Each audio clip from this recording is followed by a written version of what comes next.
Have you ever wondered why there is stitching and decorative designs on the toes of cowboy boots? Hey everybody, my name is Jeremiah Craig, and today I want to answer this question with a quick video. You see, I recently spoke with custom boot maker Jarrett Van Curen out of Pittsburgh, Texas, and I asked him this question specifically so we could get the answer from the pros. Can you tell me like the advantages and disadvantages of having a toe bug on a cowboy boot or even a custom pair in particular? Yeah. So the entire purpose of it, we call it a bug and wrinkle. The entire purpose of the bug and wrinkle is to make that boot break in that perfect zone from ball to ball. That way you don't get wrinkles across the top of your boots. That's the theory of it anyways. And so you can see on this pair, I think, if I can get some decent lighting here. Yeah, I can see it pretty okay. So up here, up top, find something to point with. These up top this is called the wrinkle, and so ideally you want this to go across where your foot breaks whenever you walk, and then you have your bug.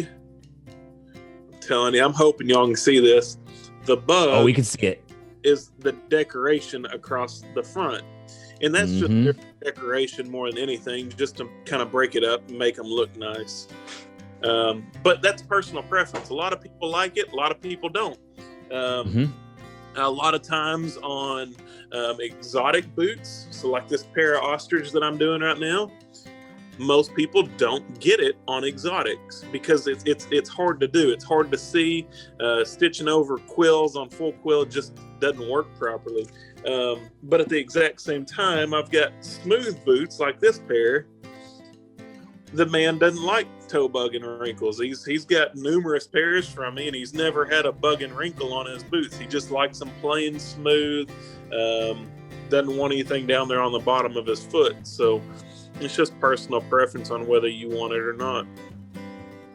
I love it. And I think it looks good either way, depending, but I like the function of it. Sometimes when it's in the right place on a boot, you just know, like, and it just feels good and helps that boot bend a little bit more naturally, I feel like.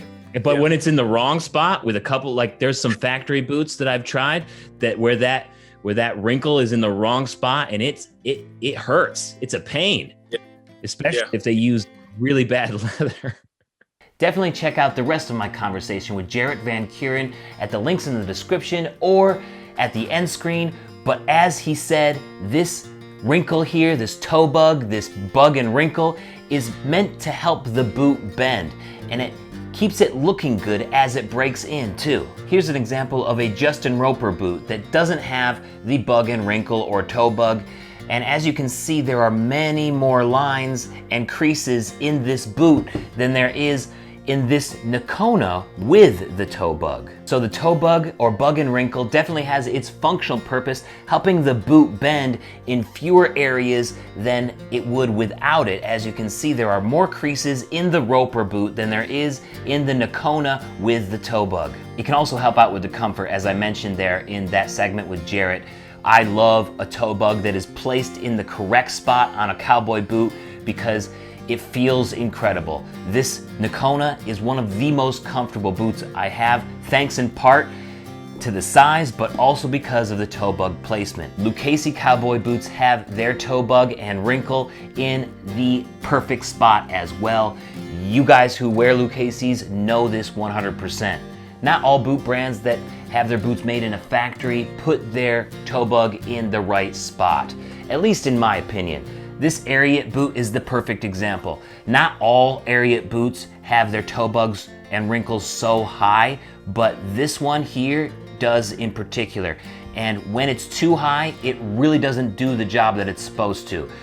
As you can tell here on the Nakona, it is much lower and closer to the area of the foot where it actually bends, you know, around the ball of the foot where the toes are, the toe joints. As you can see in this area here, the toe bug is a little bit higher than what I would like to see in a cowboy boot. So you're getting much more wrinkles, more creases, and it's not really doing the job that it should, like the job that it's doing over here on the Nakona. So if you get a cowboy boot where the toe bug is too high, it could lead to the boot breaking in a little bit more sloppy. It wouldn't look as good as, say, if the toe bug is in the correct spot, closer to the ball of the foot and more down towards the toe rather than closer up towards the instep. That said, a higher toe bug and wrinkle isn't going to mean that the boot is a lower quality. It could still last as long, but in my experience, it just doesn't look as good as it breaks in. As Jarrett Van Curen said in the video,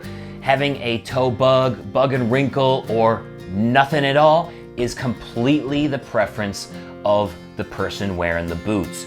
It's not gonna kill you if you go one way or the other. I like the toe bug and wrinkle a lot more just because it does help the boot break in. It's more comfortable to me.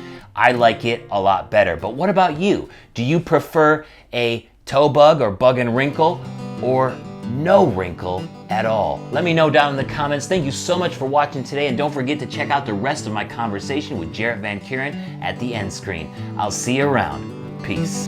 Does it give your eyes a twinkle to see that bug and wrinkle? Well, there ain't no wrong or right, there's only what you like, yeah. Thanks for watching today. Why don't you check out the rest of my conversation with Jarrett up here? Or I got a music video down here that I think you might enjoy. Don't forget to subscribe, and I'll see you next time.